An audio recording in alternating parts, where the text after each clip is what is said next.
You have mentioned in your opening remarks the issue of terrorism, and we have all witnessed the horrific attacks in Pahalgam. I would like to ask you, what are the international implications of the conflict in Kashmir with regards to China, Russia, the US? Okay, look, first of all, this was not a conflict in Kashmir. This was a terrorist attack.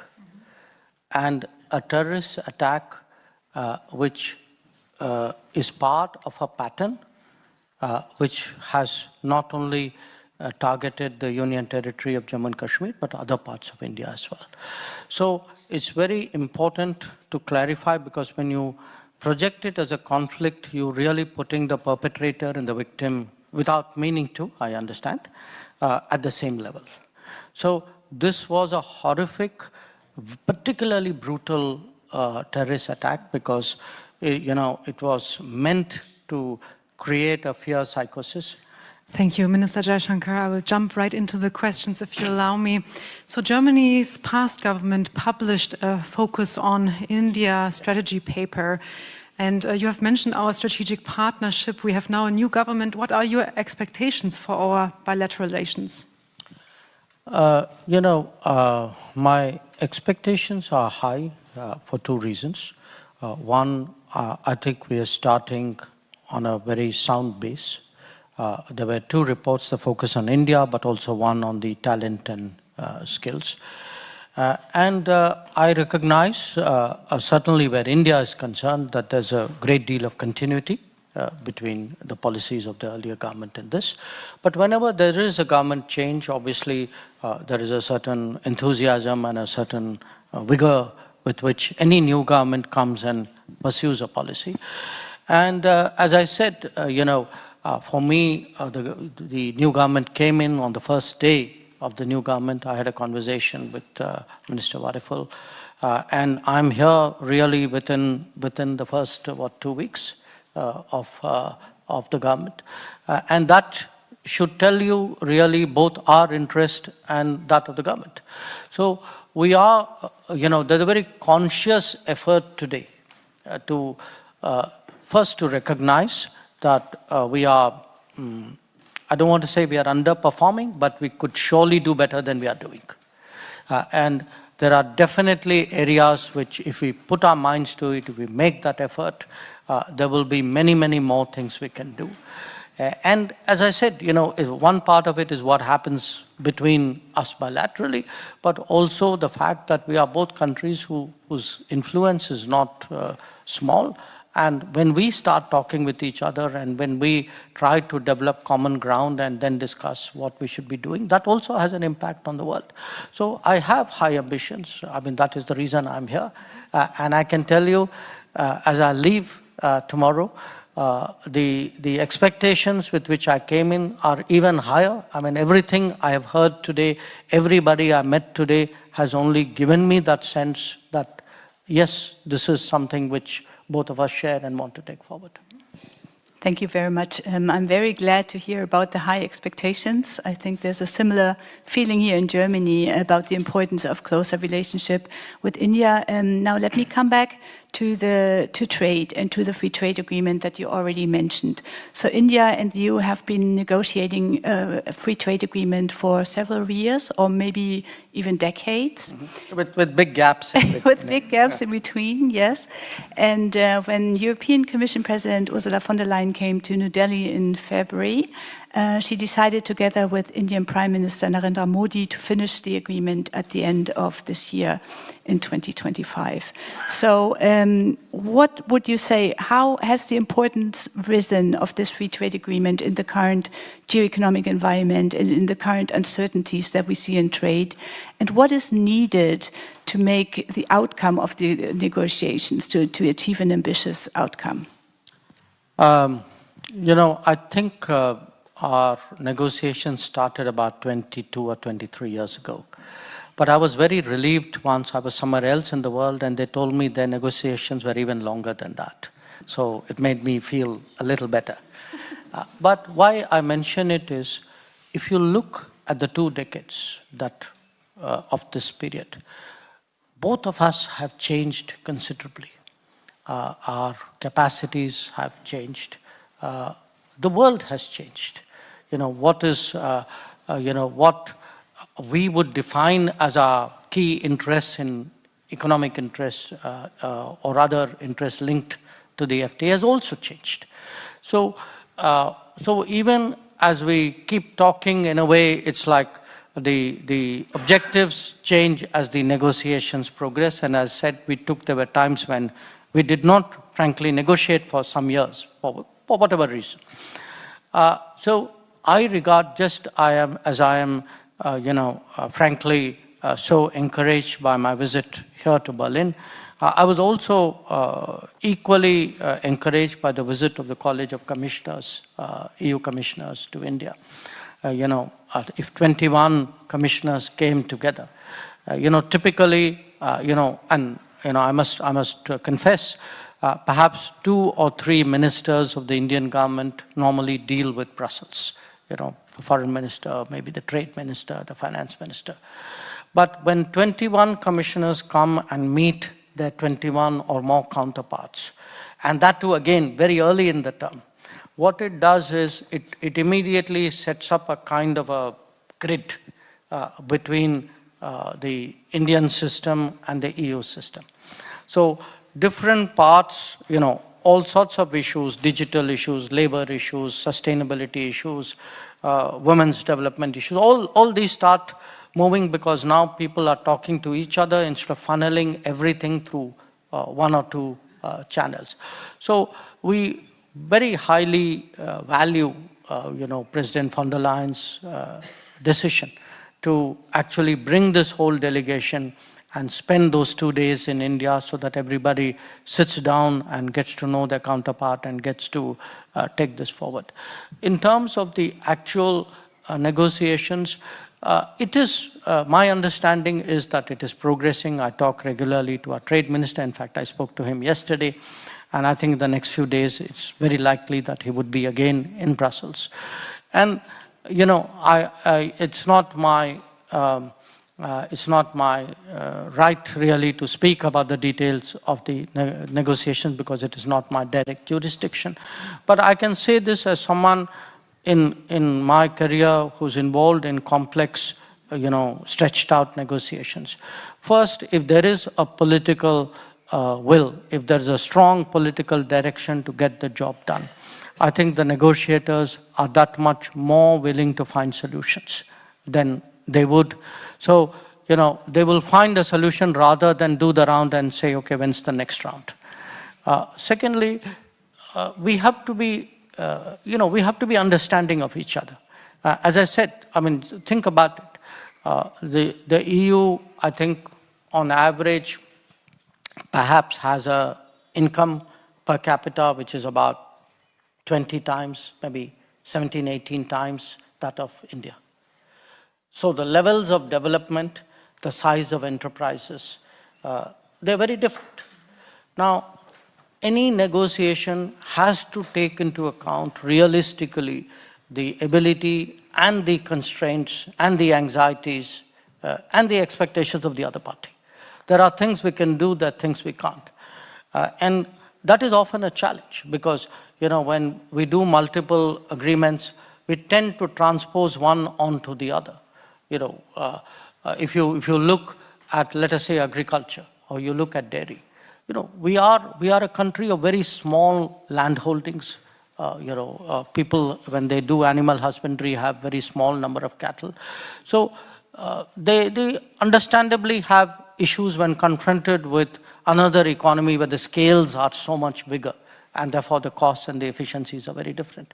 So I felt earlier on, because I have myself been now for 11 years been monitoring and sometimes involving myself in these negotiations. I feel there is a much more sympathetic understanding on the EU side about what's possible, what is fair, what is realistic. And I hope if that translates into something also creative in a landing point, I feel it's something which, that will allow us to move forward. Thank you. I want to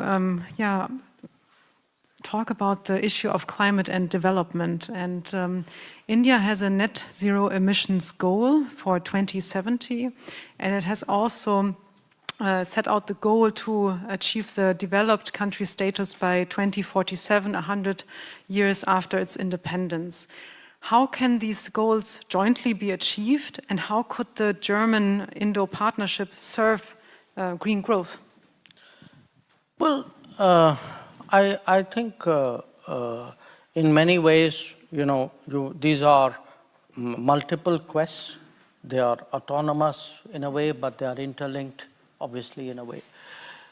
And again, these are not linear projections which are made. I think I remember Paris and Glasgow, and I could not have predicted the world today on either occasion. I mean, there's been such a unexpected and dramatic turn of to the world economically, politically, in terms of technology, etc. So yes, I mean, those are commitments and aspirations and goals. But again, these are realized if you go building block by building block. I mean, that's how real things actually happen. They don't happen in a sweeping manner. So let us say, I'm just giving you this as a very handy example. We have one of the largest railways in the world, and as I said, we are expanding it very rapidly. But we have set a net zero target for the railways of 2030. So the more we are able to, let us say, grow greener transportation, so railways and waterways. I mean, in fact, it was one of the subjects which we discussed today in our official meetings. What is it that Germany can do? Because these are both areas where you have very deep strengths. Our waterways are really it's a very small part of our, minuscule part of our transportation system. Because there is a lot of, attention in terms of power generation. Often, that's the way when you start looking at goals and then you say, okay, so how much of it is fossil fuel based? That's one element of it. But there are so many others, the energy efficiency side, the urban habitation, even the rural practices, the lifestyle in many ways. So I think in each of these, there are contributions which our partners can make. Because for us, when we look at Europe, yes, we know, our histories are different, and there is a lot which is contrasting. But there are lessons, there are learnings from Europe, and there are differences that Europe can make. I mean, we have, again, I use solar and wind as examples, that a decade before, people really did not expect this kind of progress and adoption of and deployment of renewable technology as we could. So often advances here have, India is a partner, yes, but India is also a great place to deploy. India is a place where you kind of work and adapt and improve as well, because it's on such a large scale. So I do think both in terms of what we call developed India, as well as a net zero India, there are big contributions which can be made. We have serious ambitions today to ramp up our manufacturing. If you look at the manufacturing percentage of our economy, it is, I mean, in my view, it is unnaturally low, and it is because in the past we did not make the necessary investments or create the manufacturing ecosystem.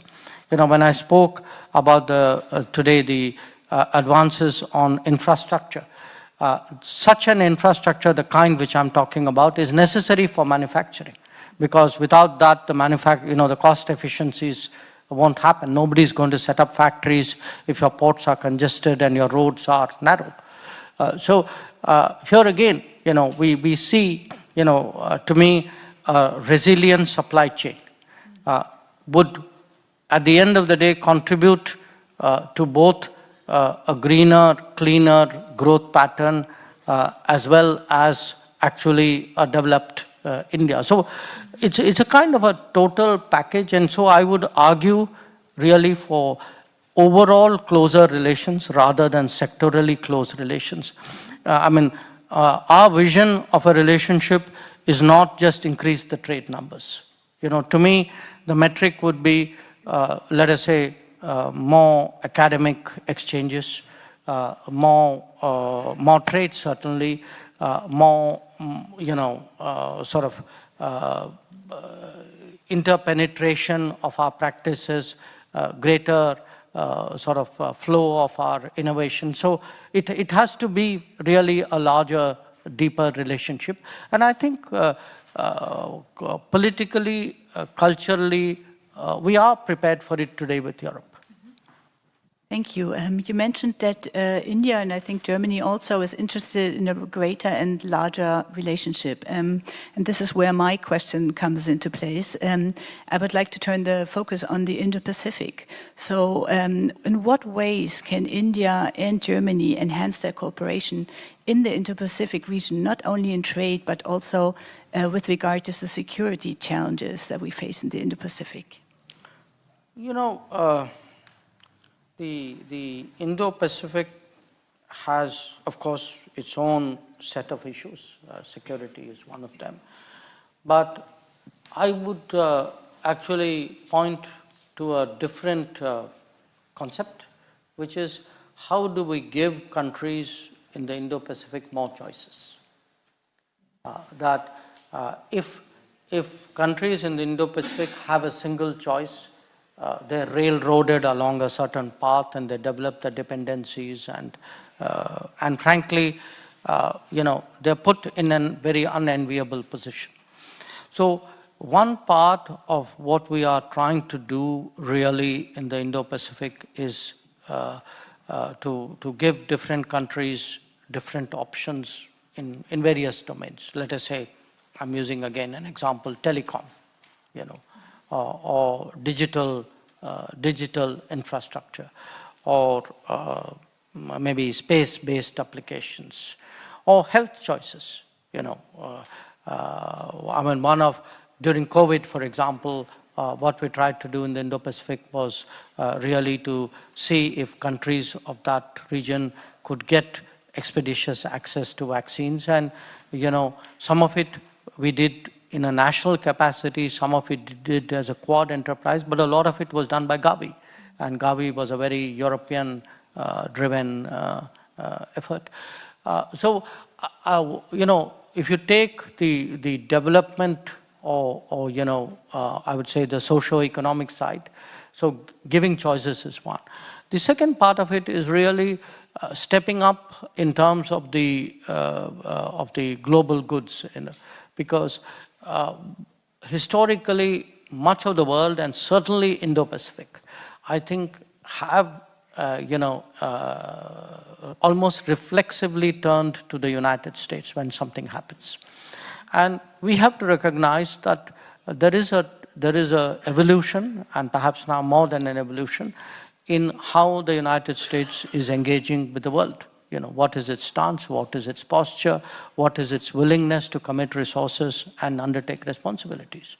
So, in a different context, you use the word burden sharing in this part of the world. But if one looks, for example, at if there is a disaster, if there's a typhoon, so who comes today to help? I remember in 2004, when there was that big tsunami, we had actually, the bulk of the response came from the US, from India, to some extent from Japan, some from Europe, perhaps a little bit from Australia.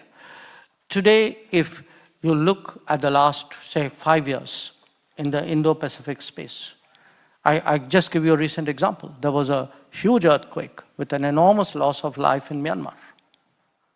Now, it's very interesting. Who went in? Where were the teams which which arrived there on the first day, who did the search and rescue, who set up shelters, who created the mobile hospitals. It was actually basically India and China. So I put it to you that there is also today, in a way, a deficit in global goods. So one part of it is give the choices, but the other part is how do we collectively, collaboratively address many of these needs. And we do feel there is a intent certainly on the part of Europe to do it. But intent by itself won't work if you don't have partners who make it possible. And it's an analogy not with a European country, but I think the concept you will understand. If we have to do something in the Pacific Islands today, there was a big, I think a mudslide. I mean, a lot of people lost their lives in Papua New Guinea. What we did was, we have an arrangement with Australia, which partly came out of the Quad, where our relief and our supplies went into Australia. And then they took it on from there to Papua New Guinea. So I would argue that we need, between Europe and India, and certainly Germany and India, because you are so crucial here, to create now new modes of collaboration to deal with global crisis and these kinds of happenings, because the old 911 number is not going to work. Thank you for these thoughts. You have mentioned in your opening remarks the issue of terrorism, and we have all witnessed the horrific attacks in Pahalgam. I would like to ask you, what are the international implications of the conflict in Kashmir with regards to China, Russia, the US? Okay. Look, first of all, this was not a conflict in Kashmir. This was a terrorist attack. And a terrorist attack which is part of a pattern which has not only targeted the Union Territory of Jammu and Kashmir, but other parts of India as well. So it's very important to clarify, because when you project it as a conflict, you're really putting the perpetrator and the victim, without meaning to, I understand, at the same level. So this was a horrific, particularly brutal terrorist attack, because it was meant to create a fear psychosis and destroy the tourism economy of Kashmir, which is the mainstay. And it was also meant, in a way, to sow religious discord, the manner in which it was done. So what we were responding to was terrorism. And when we respond to such an attack, I think there was a lot of international understanding. So it was very, to me, it was telling that the UN Security Council, 3 days after the attack, actually issued a statement saying that the people who did it should be brought to justice, they should be held accountable. And that is exactly what we did on the 7th of May. So we targeted terrorist headquarters and terrorist centers. And our campaign is against terrorists. Now, the terrorists in this case happen to be located in the country next door, because that country next door has for many, many years used terrorism as a kind of a tool in its attempts to pressurize us, or call it what you will. So in a way, I'm laboring the point, but I'm doing it because, when it comes to terrorism, I think today, there's virtually no country which would say, I approve of what is done, or no country which would say, I don't condemn what was done. And if I were to say, I have the right to defend myself, my people, I have the right to secure my country, I think much of the world would agree with me. And I'm happy to say that Germany does. We are very encouraged both by the very early condemnation of the terrorist attack, as well as the very clear message which we got on the 7th of May, and again today from Minister Wadeful, that Germany recognizes India's right to defend itself against terrorism. Thank you so much for answering a broad range of questions. If time allows, I would probably have three questions from the audience really briefly, and then hand back to you also for final remarks. One question over here, one question over there, and the last question over there. Please really briefly introduce yourself and pose a question.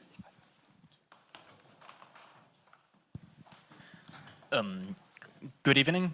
Thank you, Mr. Jaishankar, and especially thank you for pointing out technology and mobility as key pillars of the relationship. I'm Jonas Kepsch, and I'm with Bertelsmann India Investment, a venture capital especially dedicated to investments into Indian technology companies. And the one thing standing in the way the most for us to unleash our full potential with our investments in India is actually the issue of bureaucracy on mobility. We have issues getting work visas or internship visas in time, and this is hindering our work in India. So our question is,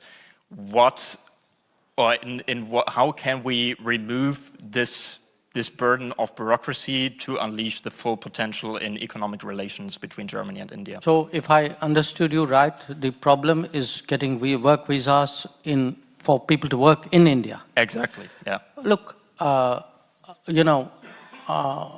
obviously in my job, I often get people who have complaints or various levels of dissatisfaction. I understand it. That's what I'm supposed to address. But it would help me if people are specific. Because if you tell me the bureaucracy needs to be better, no question, I would agree with you too. But if you want to solve the problem, honestly, if you could give us some specifics, I have the ambassador sitting here, I'd be very, very happy to address that, because at the end of the day, it's when you solve people, specific problems, that policy also changes along with it. And so I invite you to give me the specifics. I encourage the ambassador to make sure that our system, in that he keeps reminding me till we solve your problem. But when I do solve your problem, I also would be very happy if you would talk about it to other people. Thank you so much. So I had two more questions that I would like to collect. The gentleman over there. Maybe a microphone. So I'm Dr. Vivek Arunachalam, Professor for Business Innovations. One of the things that you emphasized was actually creating a kind of improving the relationship between India and Germany is something that you emphasized. Do you have an idea of pressing upon, of creating something like a innovation-based think tank, especially bridging between India and Germany, especially because India is now climbing above the value chain, because it's no longer into the low-end innovation, it needs to go to the high-end innovation. And especially Germany is also very strong, especially based on their experience of the industries. So do you believe in creating a kind of a innovation-based think tank which can really support down the exchange of academic councils, industry-specific ideas? So how do you see about this?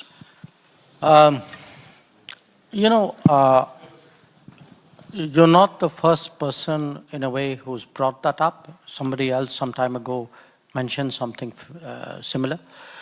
I would say, because there are two ways of changing things. One is to create a model and then hope others will copy the model or use it and then scale it up. That's one way of changing things. The other is create some kind of platform, an enabling platform where institutions or people come together, link, and then do it themselves. My experience is more, biases me towards the second. I would, certainly say there are steps we need to take. I mean, today, for example, I had a very very strong urging to my counterpart minister. I said, look, please do everything you can to increase German language teaching in India. And the reason is there's a huge appetite for learning foreign languages. And and learning foreign language, today if you go to engineering colleges, if you go to medical schools, if you go, so it's not necessarily a professional language student, you know.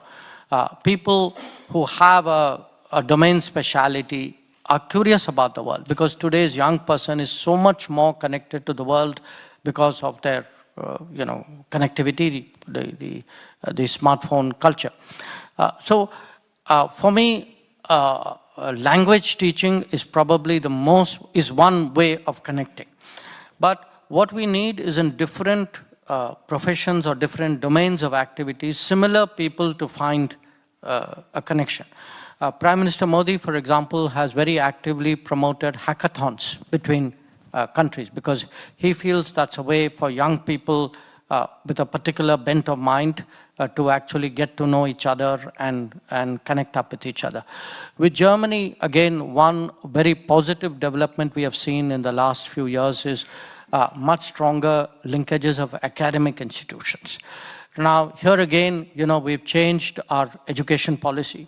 We today welcome foreign universities and institutions to come to India. And we are very flexible about how this can be done. So if they want to come and set up a university or an institute, they're welcome. If they want to work collaboratively with an existing one, if they want to do a double degree, if they want to even promote internships, this is one way of collaboration. But I will reflect on your suggestion, because in our mind, there is also, I mean, we've been sort of debating, we need more forums, not of a very generalized nature, because if it is too general, people don't take it entirely seriously. There's got to be a degree of specificity about it. Let me talk about it with you know, some of our colleagues who are really more active in that line of work, and perhaps, you know, the next time we meet, or you may read about it, maybe I may have something better to report in. Thank you. If time allows, I had one brief last third question. The gentleman over there. And then I would get back to you for final remarks. Good evening, sir. I have a question regarding the diplomacy, because you are the most admired diplomat in the world. So what should the next generation of diplomacy looks like? Or how are your views on the next level of next generation of diplomacy? Because till here we have also, you know, evolved to this point, and for sure we will also evolve from here in the next 25, 30 years. So how the nature of diplomacy will evolve? You know, the problem when you ask someone what would be the next generation, that's a nice way of telling them that they are sort of getting extinct. So you are saying, so, you know, your time is over, what would be the evolution looking like? So I take that in this, in the right spirit. But, you know, again, I'm really reflecting even, let us say, the last decade or two. I think in many ways, the traditional ways of diplomacy, and that's not just, you know, how you dress and how you, first of all, the complexity of the world has increased. The speed at which you have to react is that much faster. So you're really doing more difficult sum at a, you know, in a shorter time. And the culture of it, you know, do look today how much of diplomacy is conducted through social media. You know, now 5 years ago, people were even hesitant to go on to the social media because it was viewed as too unstable an environment, you know, and you post something quickly and maybe you made a mistake, and you know, there are all the worries which accompany that. And yet, in the last 5 years, there's been, I mean, almost every foreign ministry in the world today actually primarily communicates using social media. So, and again, as I said, it's also more complex. You can't, you have to specialize at one level, but also connect that speciality.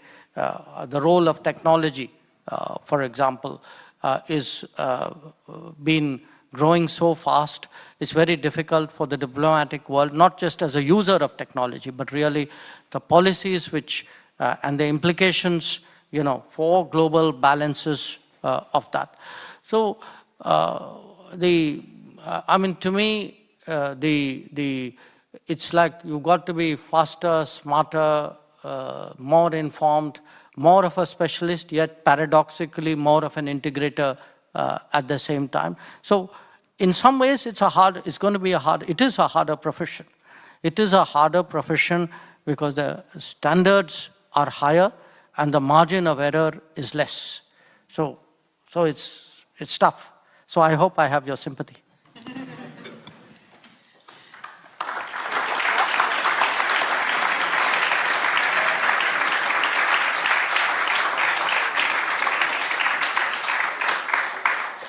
Minister Jaishankar, we are very grateful for your time. It was a very intriguing conversation, and therefore, although you gave us so much time, time was too short.